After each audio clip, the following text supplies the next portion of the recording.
to the Cop Table podcast, where tonight we are previewing the Liverpool versus Huddersfield game this coming Friday evening at Anfield. Joining me once again is Jay Riley. You can catch Jay on the Radio City Fan Friday talk show, and Jay's going to cover the Huddersfield point of view as well with myself, as Ollie Fisher, the guy who represented Huddersfield last time, has been unable to join us this evening. So thanks very much again for your time, Jay. How are you doing, pal? Yeah, nice little Easter break, wasn't it? Good to go back top of the table, and looking forward to the games to come now, and start off, doesn't it, against Huddersfield on Friday? Yeah, straight into the review of the Cardiff game. We went down to South Wales on Sunday and come away with a 2-0 victory, but wasn't the easiest of games, shall we say. First half, Alisson had to come up with a good save, although we did create a couple of clear-cut chances through Firmino and Salah. Second half, we seemed to get a bit more of a grip on the game, didn't we? We played the ball a lot quicker, and we got the goal, and then obviously the penalty from James Milner, but great finish from Gini Wijnaldum as well from the corner kick. So just give us a little bit of your thoughts on the game against Cardiff, please, Jay. Yeah, I did say, didn't I? I thought it could have been a potential banana skin, and when we went in at half-time, 0-0, you were sort of like, I think we were always quite confident that we'd get the 3 points because, when you think about it, Liverpool had opened up Cardiff a little bit, and Firmino should have scored. It was a terrible miss, really, and I did tweet about it at the time, said, hope that doesn't come back to haunt us, and, it was looking potential, wasn't it? Certainly when it went to half-time, it was 0-0, and Salah had another chance, didn't he, as well, where it was pretty good save by the goalkeeper, really. Maybe could have done a little bit better, but, there was opportunities there, and Mane had a chance as well, and it was a little bit infuriating, wasn't it, the first half, and it was a really hot summer's day, really, wasn't it? And a few people did say, the intensity levels at Cardiff, there was no way they could have kept it up. They were trying to press us, weren't they, which is what Liverpool are notorious for ourselves. And they had to work really hard, Cardiff. With it being a hot day, they were probably always going to tire. A few people did say that at half-time. And, we didn't have to wait too long in the second half, did we, really? It was a well-worked goal from, a corner came into the box, and Gini Wijnaldum was left free and he just smashed it home. Fantastic strike. And again, a little bit like the Chelsea game in the sense that it was relief, really, as well as, the celebrations for the goal. Because, when it gets, it's like anything, isn't it? Liverpool have to get 3 points in every single game of football now that they play in the Premier League game. So, it's a case of you'd rather get the earlier the better, really, isn't it, to score and get your noses in front. But ultimately we had to wait, didn't we, until the second half, pretty much like the Chelsea game, where it was like a mini blitz against Chelsea. We got 2 goals in 3 or 4 minutes, and it was vitally important to get this one against Cardiff in the manner that we did. And it was sort of like cruise control after that, wasn't it? I mean, yeah, okay, Cardiff did have one opportunity where Alisson sort of like flapped at a corner that came in, and the replays suggested that he actually did get a touch on it though, when it put the centre half Morrison off and sort of like hit his back, really, didn't it, and went out of play. And that was their best opportunity, really. But I thought Liverpool it was a matter of the time before we got the second one, and ended up being from a penalty. I mean, it was a mistake, wasn't it, by Morrison, the centre half, and great play by Mo Salah, really great endeavour, really, to chase it down, and got into the box, and it was absolute 100% stonewall penalty. I mean, you can't manhandle someone in the box in that manner, in the way he did. His arms were all over him, really, and pretty much dragged him to the ground. And I thought Gary Neville's commentary on it was absolutely embarrassing, really. I mean, we all know there's no love lost between Liverpool and Manchester United, and obviously he's a Manchester United legend, and he's made no secret over the years how much he despises Liverpool, and the feeling's mutual. But as a pundit, you've got to be impartial, and I think, he is a good pundit, don't get me wrong. He certainly knows the game, and he speaks really well, and he's grown on a lot of fans because, there was a love-hate relationship there with him. Everyone loved to hate Gary Neville because he was one of the main instigators, wasn't he? Of he said a few things disrespectful to Liverpool and Scousers in general in the past, and we had that famous incident, didn't we, where we just won the European Cup and we went to Old Trafford the very next season, and Rio Ferdinand scored an injury time winner, and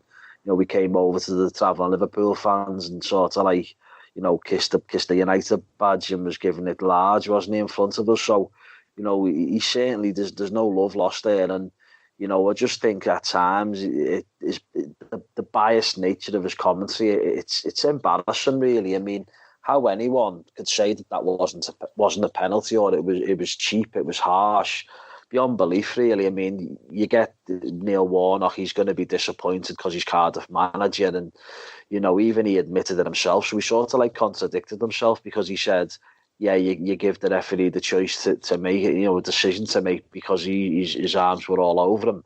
And then virtually straight away then says it's a 9.9 dive, which, it's very contradictory really to what he's saying, because he's sort of like admitting that it's a penalty. But, like I say, we all know what Neil Warnock's about, and it was great to get the victory because, not only did we need the 3 points, but it's also good the fact that, we all know about Warnock. He's a horrible individual, nasty piece of work, and it's probably likely now that Cardiff are going to go down and going to be relegated. So, that was quite pleasing as well. But there was also a little bit of a disagreement over the penalty taker as well, wasn't he?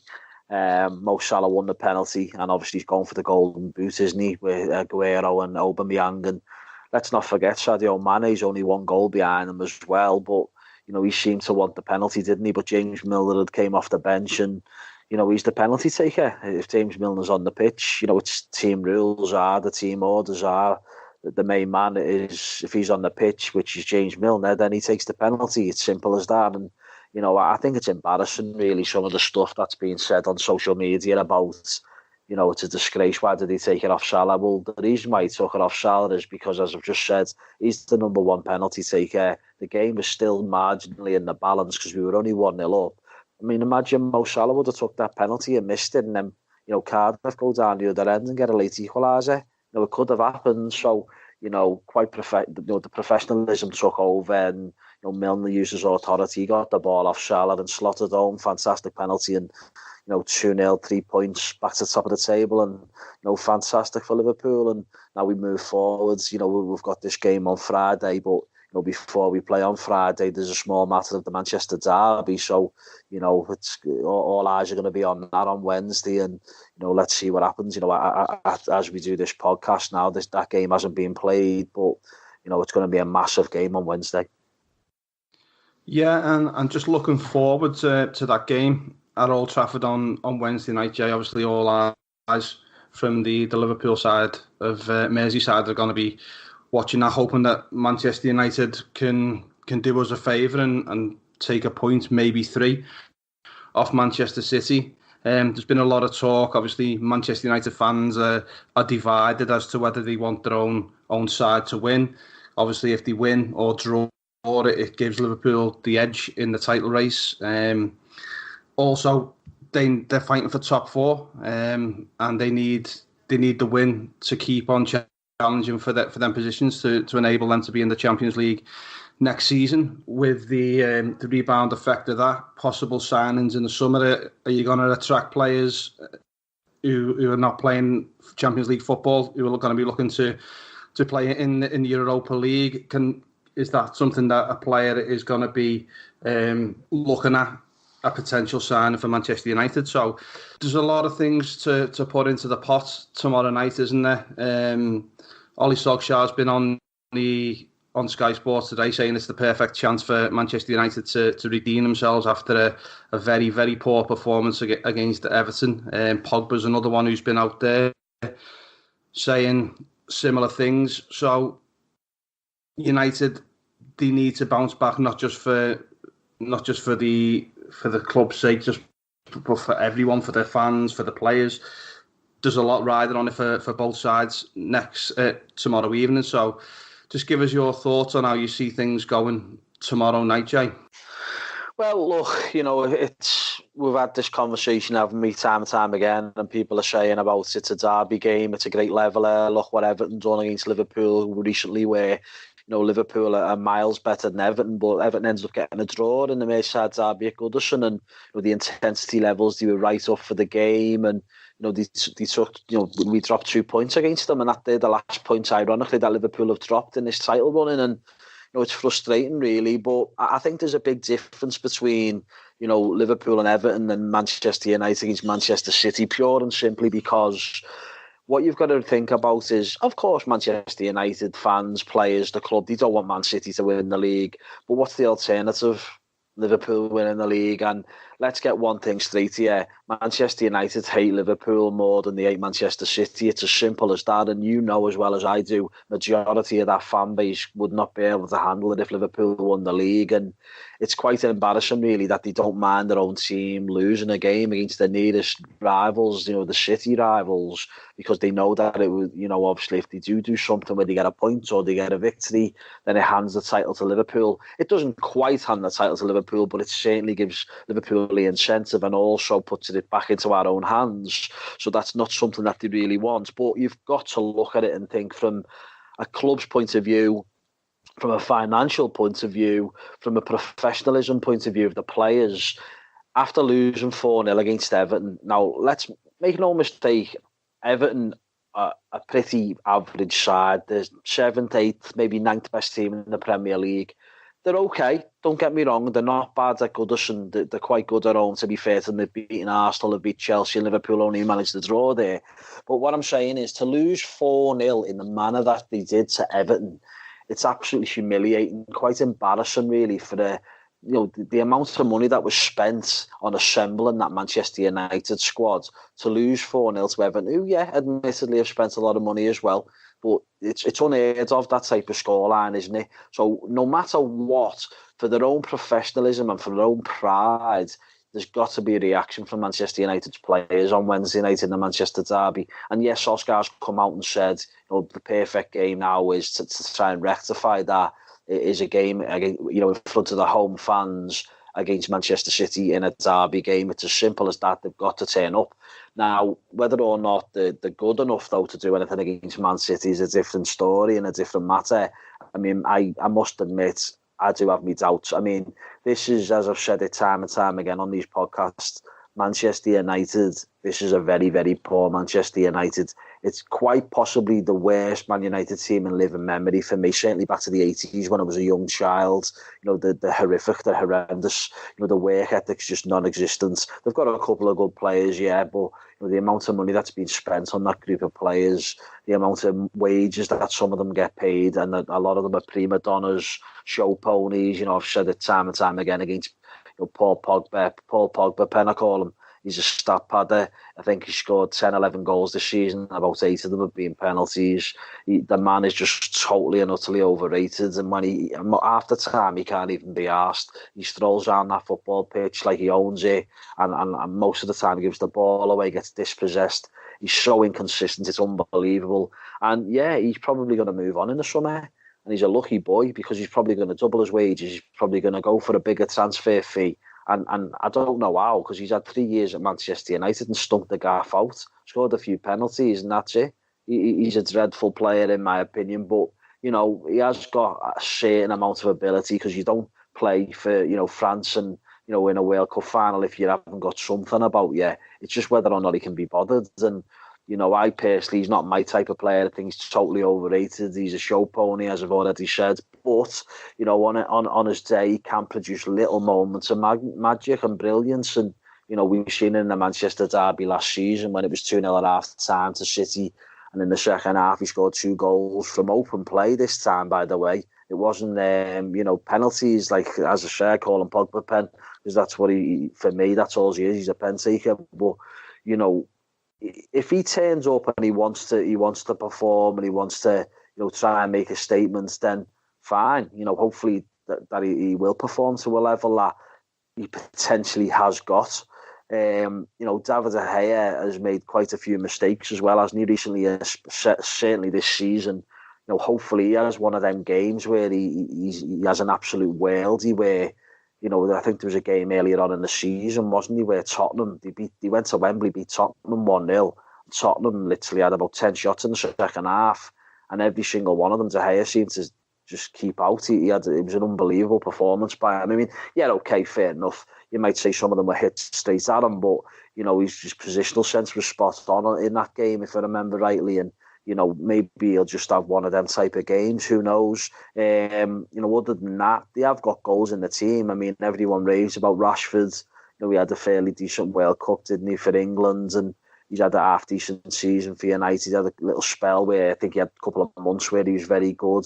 We all know he's got a bright future and he can score a goal or two. He's got good pace as well about him, so he'll commit defenders, certainly on the counter-attack, because you would expect City to have a lot of the ball. So, he could be a threat. And then, of course, you've got the big lump, haven't you, up front, Lukaku, who, we all know he's a terrible footballer, but he can score goals. And, same with Alexis Sanchez as well, a little bit of X-factor. He's had a terrible time at Manchester United, just hasn't really hit the ground running in his United career at all. I think he's scored 2 or 3 goals all season, been awful, but we all know on his day he can be genuine world class, can he? He was fantastic at Arsenal. Maybe he's had better days, he's not the player he once was, but there's certainly goals in that United team. And the only problem though is, very poor Andy defensively, really slow in midfield with Fred and Matic aren't the best, Andy, and as we've just said there, defensively they're all over the place. If you're conceding 4 to Everton, you'd imagine they're going to concede similar to Man City. But this is what I'm on about now. This is where they need to stand up and be counted, because they need a reaction. The professional footballers on silly amounts of money, per week, and there's still an opportunity there for them to get in the top 4.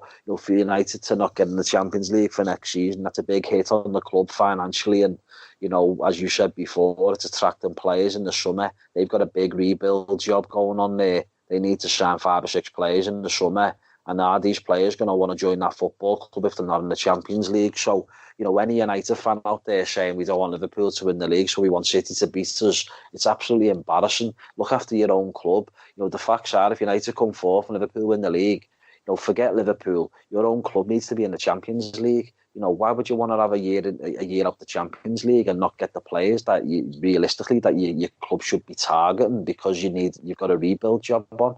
It's absolutely pathetic. You need to get behind your own team and want your own team to win a game of football, or at least take a point. United have got 4 games left. They're still within a chance of top 4, but I do believe they need to take 10 points minimum out of them last 4 games. So that means avoiding defeat against Manchester City. And if that's the game that they only get a point in, then fantastic. It puts it back into our hands then, doesn't it, for the title? But I do think really, though, that said, I just don't know whether they're capable of getting in against City, because I just think, maybe City are sort of feeling the tension a little bit. They looked a little bit, nervous, shall we say, against Tottenham at the weekend when they won a narrow 1-0 victory. But I just think if Man City turn up and play to a half-decent standard, they're so much better than Manchester United that, I just can't see them doing anything. I think we are clutching at straws, really, and we're hoping for a miracle because, as I said before, it's probably the worst United team in living memory. And, derby games can be a bit funny at times, but I just honestly can't see them taking it off City. But, hopefully I'm wrong, and Liverpool are going into that game against Huddersfield, still top of the league on Friday, and looking to enhance our lead. Yeah, and Liverpool was put into a similar situation. Can't remember the year off the top of my head, with when we played Blackburn at Anfield, and we needed, basically United needed us to beat Blackburn on that day, and some Liverpool fans was in a similar situation to them, 50-50 whether they should win the league, because should we win the game because it enables United to win the league. Now, I was at that game myself and I had no qualms whatsoever. I wanted Liverpool to win the game, which I want them to do every time they play, no matter the consequences. You need to be supporting your own team, and if you're a Manchester United fan, then in my opinion you've got to support your own team, and it doesn't matter what anybody else thinks or does. You look after your own, and then whatever else happens will be. And they're going for top 4. So for me, United fans have got to get behind their team 100% tomorrow and try and get something from that game. So, moving on from the Manchester City derby, Manchester City derby, should I say?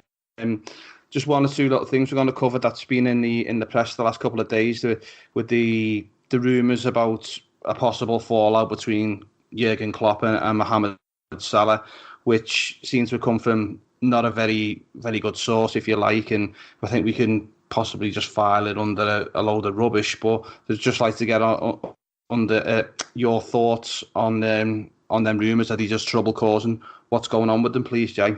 Yeah, I just think it's absolute nonsense, really. I mean, his agent come out, didn't he, virtually straight away and said, like, you know, there's nothing in anything about him being unhappy at Liverpool and falling out with Jurgen Klopp, and you know, people will make more of it as well now because of the penalty incidents at the weekend against Cardiff. But you know, again, that was nothing to do with Klopp, was it? Really? I mean, James Milner's the man. He took authority. He was on the pitch at the time. He's the penalty taker, and he took the ball off him. And quite rightly so. This Liverpool Football Club, not Mo Salah Football Club. Do you know what I mean? And I seen, I'm not going to name names, but I seen someone on social media on after Sunday's game saying, you know, it's wrong because, you know, you've got to keep your star players happy, and why wasn't he allowed to take the penalty? And what absolute codswallop. I mean, so what if he's a star player? Why do you need to keep your star players happy? This is Liverpool Football Club. It's not about an individual. It's a team game. And I love Mo Salah. We all love Mo Salah. But, you know, if he's got a cob on over something like that, I mean, I just think there's been a mountain out of a molehill made over it because, you know, think about it back to earlier on in the season, right?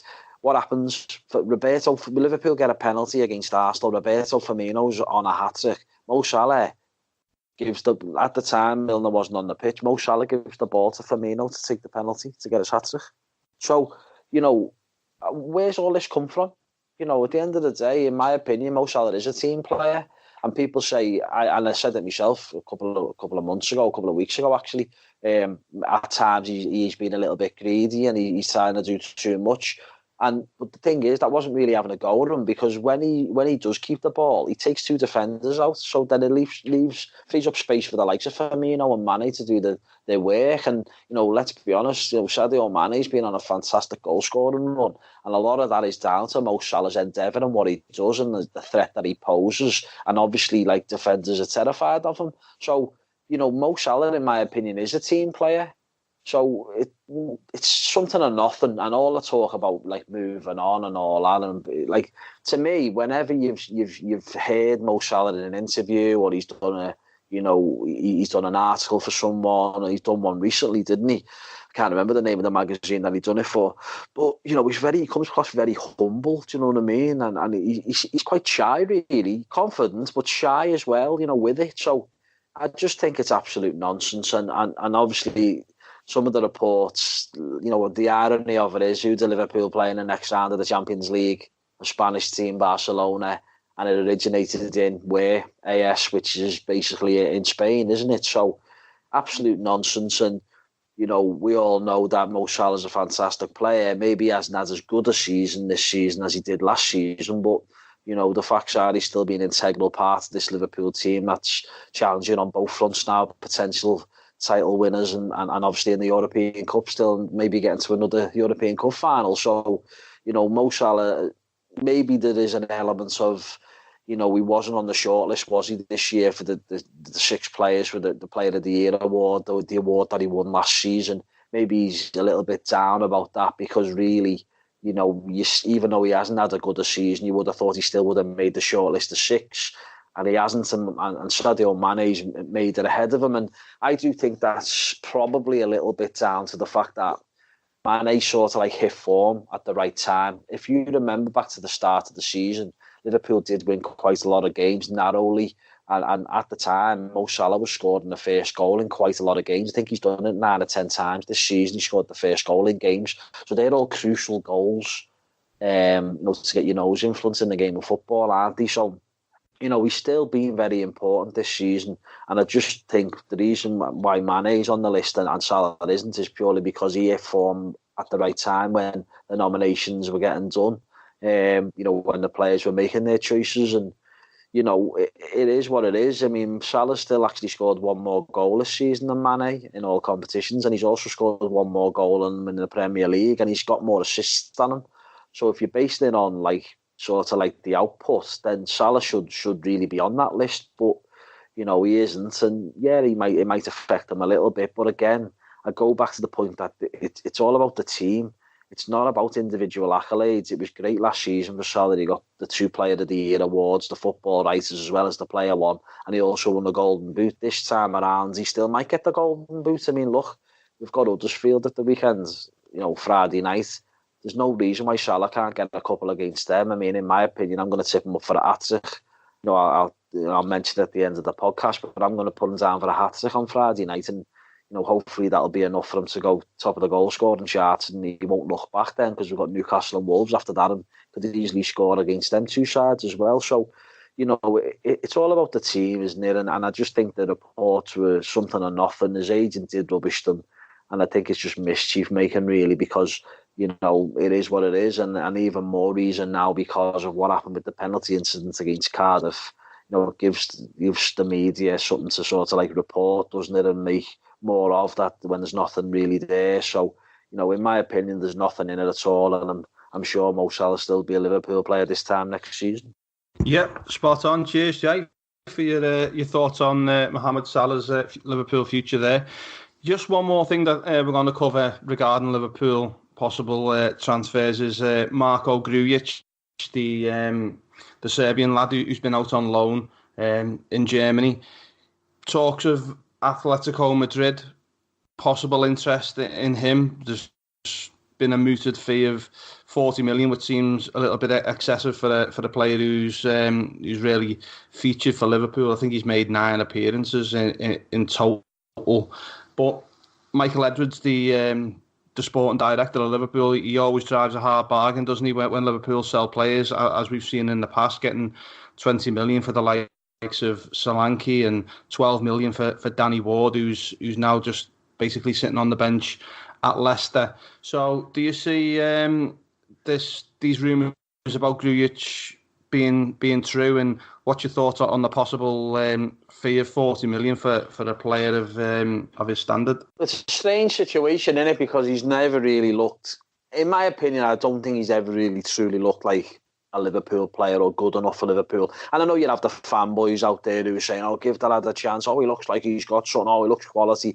To me, I just never ever really seen it in him, to be honest. And I don't think Klopp has either, because he's very rarely ever played him, has he? I just think he may well have a good career somewhere elsewhere, but I don't think he'll be at Liverpool. So the talk of £40 million is absolutely obscene, isn't it, when you consider we only spent £5 million on him, and he's been at the club, 4 years is it now? And he's just, we got him in the January of Klopp's first season. Am I right in saying that? So, it's 4 years, isn't it? And he just hasn't really had a look in. And, I think it's done him the world of good being in the Bundesliga, playing for Hertha Berlin. And maybe that league, he's suited to that league, because I think there's been good reviews about him. He has played well there, he's performed well, and they want him, don't they? They'd love to keep him. But if someone's going to be prepared to offer £40 million, then I think that's probably in a different ball game to the likes of Hertha Berlin, and maybe Atletico Madrid are interested. I mean, personally, I'd be a bit surprised though, someone that higher caliber, because they're the 3rd best team in Spain, aren't they? And obviously they're always in the Champions League season in, season out, and they go quite far as well, quarterfinals, semi-finals, been in a couple of finals. And I'd have me doubts that Atletico Madrid are genuinely interested in him. But, listen, if we can get £25 million for him and £20 million profit, which is, I'm sure, probably the more realistic type of price that Michael Edwards would be negotiating for, I think fantastic business by the club, obviously, if we can get that type of money for him, because I just don't see a future for him at Liverpool at all, really. So, maybe it is better that he moves on. And I think in his heart of heart, he knows that it's probably best for him to move on as well. So, it's going to be interesting, but as you quite rightly say there, Michael Edwards is an absolute genius in terms of like the way he compiles deals and the amount of money he can get for some of our fringe players, and also deals that he strikes for Liverpool to sign players. So, we all know how good he is at his job. He's fantastic. There's no one better, really. So, here's hoping in the summer that he can get as much money as possible for Marko Grujic. And yeah, maybe I understand to an extent why people would say, well, why not give the lad a chance and bolster the squad next season? But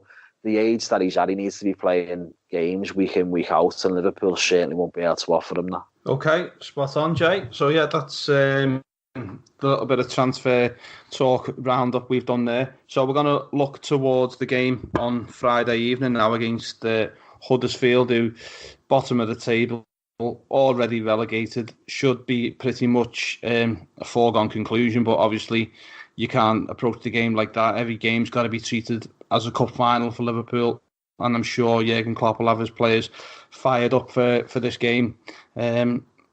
Also depending on the results tomorrow evening in the Manchester derby, which we spoke about before. So just give us your thoughts looking ahead towards the game against Huddersfield at Anfield on Friday, please, Jay. Yeah, I mean, you can't disrespect any opponents, can you, in the Premier League? Because as we always say, there's no easy games in the Premier League. But let's be honest, Huddersfield have been relegated for a while now, and they're not a Premier League team anymore, are they? They're a Championship team, and they've won 3 games out of 35 this season, lost 27 games. That's absolutely incredible, really. They've lost as many games as Liverpool have won this season, and the goal difference, I think it's -50. So it's quite remarkable, really. The lowest scorers as well, I think they've scored 20 goals this season. So, when you analyse it, it's just Liverpool. It shouldn't just be about getting the 3 points. I've said time and time again in recent weeks about it's all about getting 3 points when you get to this stage of the season, not about the champagne football and scoring loads of goals. It's just getting them 3 points on the board. But this is certainly a game where, you're expecting Liverpool to sort of make inroads, if you like, on the goal difference that City hold against us. I mean, it's unlikely that the title will come down to goal difference, but just in case, this is certainly a game where Liverpool have the opportunity to sort of reduce the arrears, if you like, in terms of goal difference. I just can't see anything other than a convincing Liverpool victory, and anything could happen. Listen, this Liverpool team's put 7 past teams in the past, hasn't it? A couple of times last season, and we've given a few items out this season as well, and Huddersfield certainly could come under that same sort of bracket, really, where Liverpool do dish a hide now, because let's get real about it, they're not a very good side, are they? And the proof's in the pudding, the rock bottom, the miles adrift of anyone else, even Fulham, who've been poor this season. Even Fulham are about 10 points ahead of them as well. So, they're languishing big time down there, and they just don't seem to score goals either, do they? As I say, 20 goals this season is just shocking, isn't it? And there's no reason why Liverpool shouldn't give them a hiding on Friday night. Yeah, and just talking about Huddersfield, obviously the last couple of seasons when they've been in the Premier League, they've kept their heads above water, haven't they? And they've done quite well. So what do you think's happened to them this season, Jay? I know they lost the manager, sacked the manager, I think it was just after Christmas or something around that time. But it just seems that the wheels have come off Huddersfield from day one of this Premier League season. Can you put your finger on as to what's happened over there at Huddersfield? Well, I think it didn't help with Wagner going, because he was the heart and soul, wasn't he, of the reason why they got promoted from the Championship in the first place. And he was one of the main reasons why they survived relegation last season.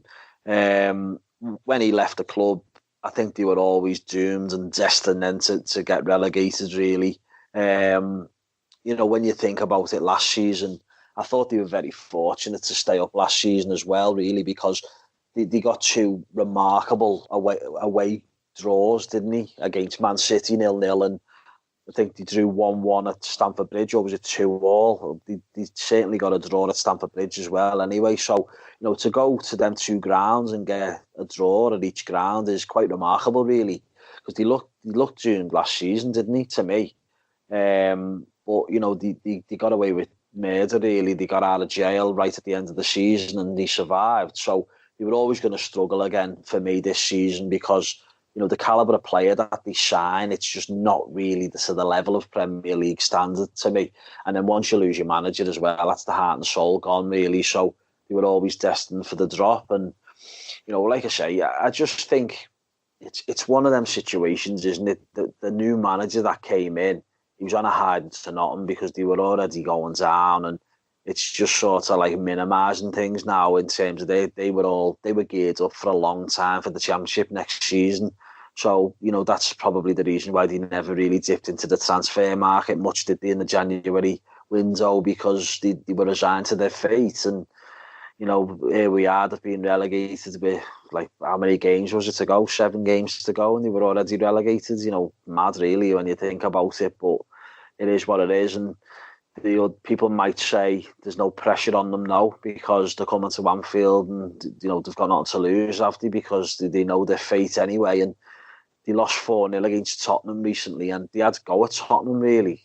I know Tottenham won 4-0 in the end, but 2 of the goals were late, and maybe the 4-0 scoreline flattered Spurs a little bit, but the fact is Liverpool are better than Spurs, aren't they? So we've got something massively to play for. We're going for the title, so I just can't see any other than Liverpool convincing victory on Friday. Okay, spot on, Jay. We're going to have a little talk about the potential lineup for Liverpool in this fixture on Friday evening. Can't see the much change as usual with the back four, but do you see there being any changes in the midfield and possibly the resting of one of the front three in this fixture, or just see Klopp going out full strength?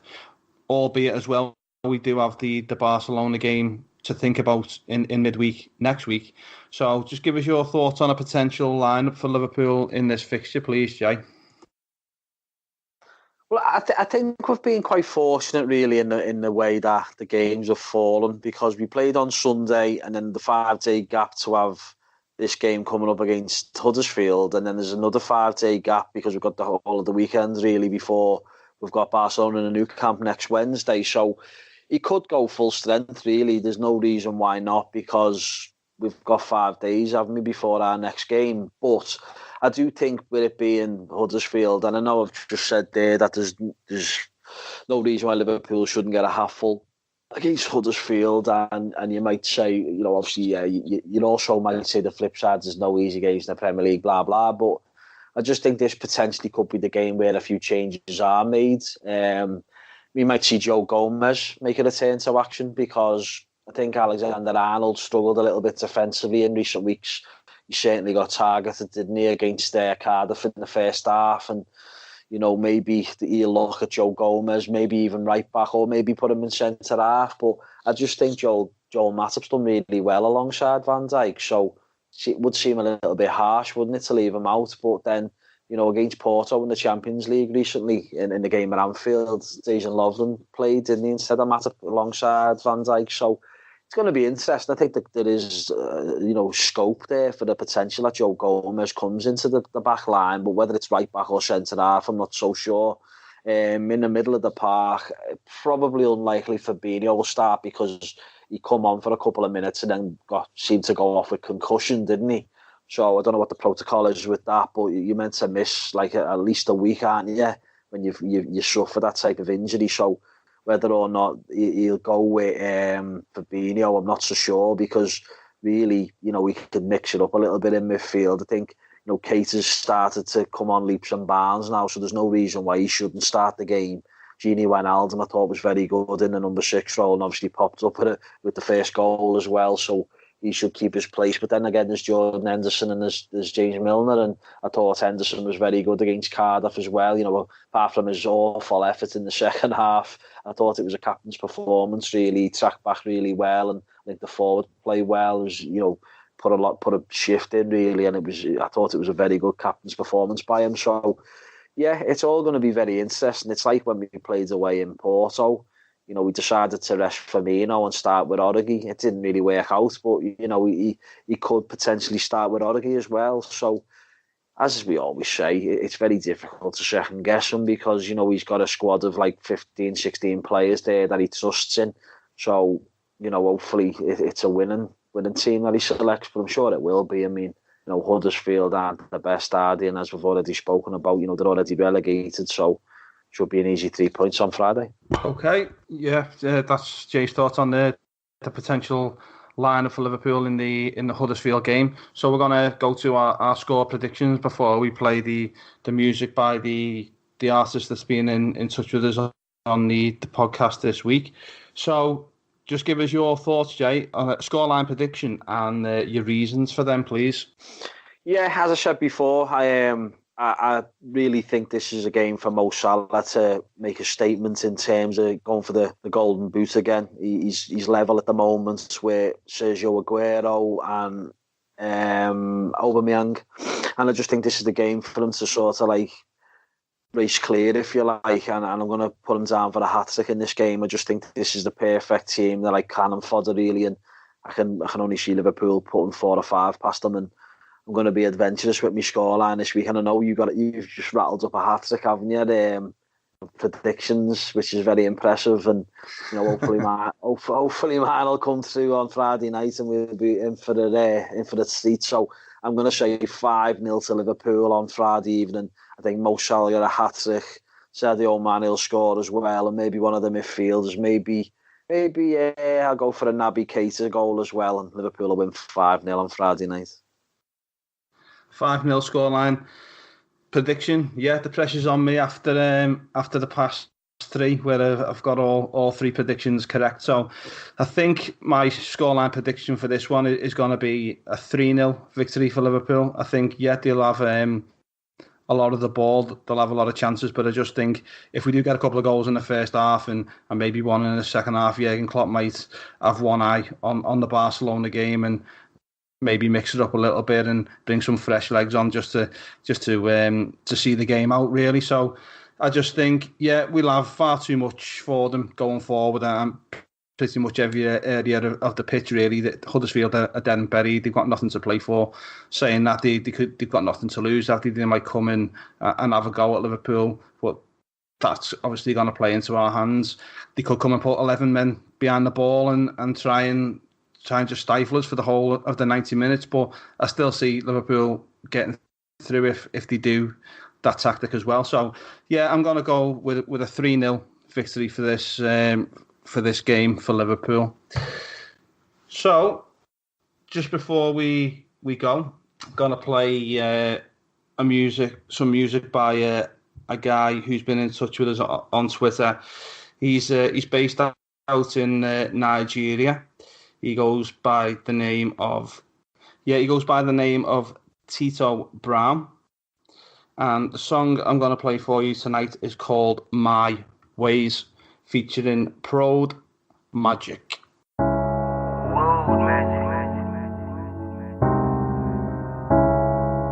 It's a new season, by the way. Feeling the vibe.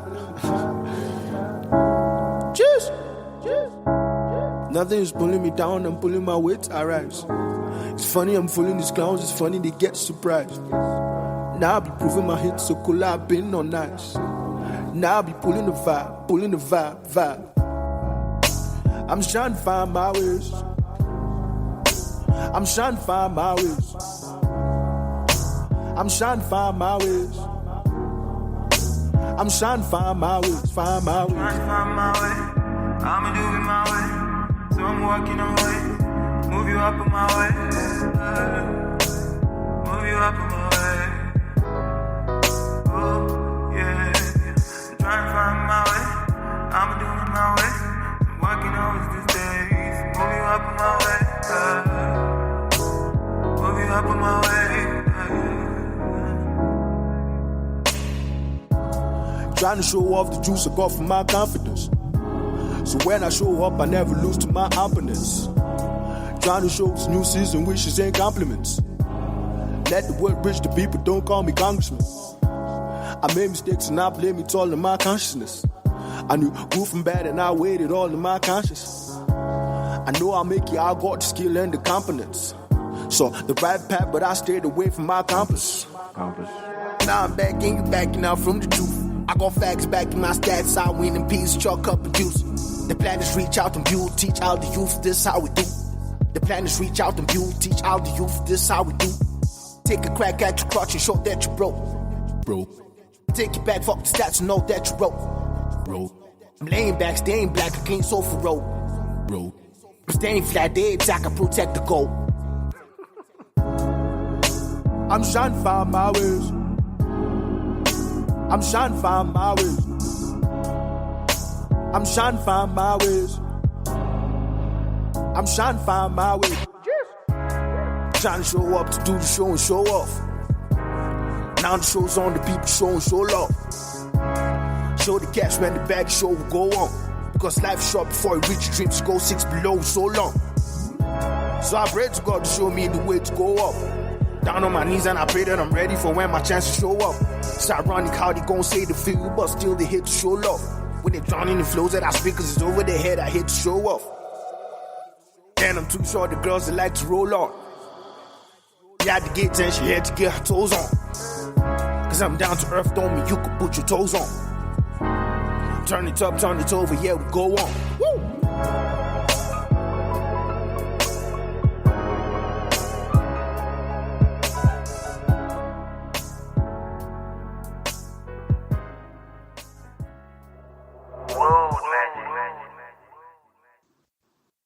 Yeah, and that song was called My Ways from Tito Brown. You can catch him on Twitter. We'll put his Twitter account onto the Cop Table page.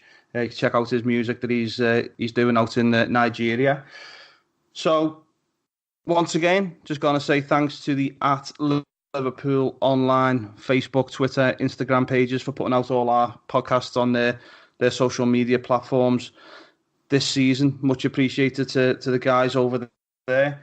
Also, to stay in touch with the No More Knives campaign run by Paul Bentley and the guys over there. They're doing a fantastic job trying to cut the knife crime down in Merseyside. Got the t-shirts going now. Lots of stuff on social media to do with that. So get following them and let's see how much we can help them in their campaign over there. So that's the Cop Table podcast for the Liverpool versus Huddersfield game this coming Friday. Thanks very much for your time again, Jay.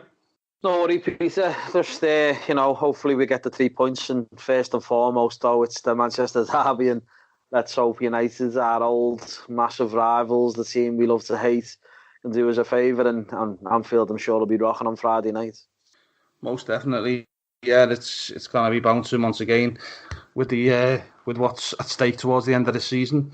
So thanks everybody for listening. We'll be back next week with our Newcastle preview. Hopefully we'll get John Richardson on with us once again to cover all things Newcastle. Obviously going to see our old friend Rafa Benitez as well, and we'll see how that game pans out. So thanks everybody for listening to this podcast, and we'll speak to you all again next week. Goodbye.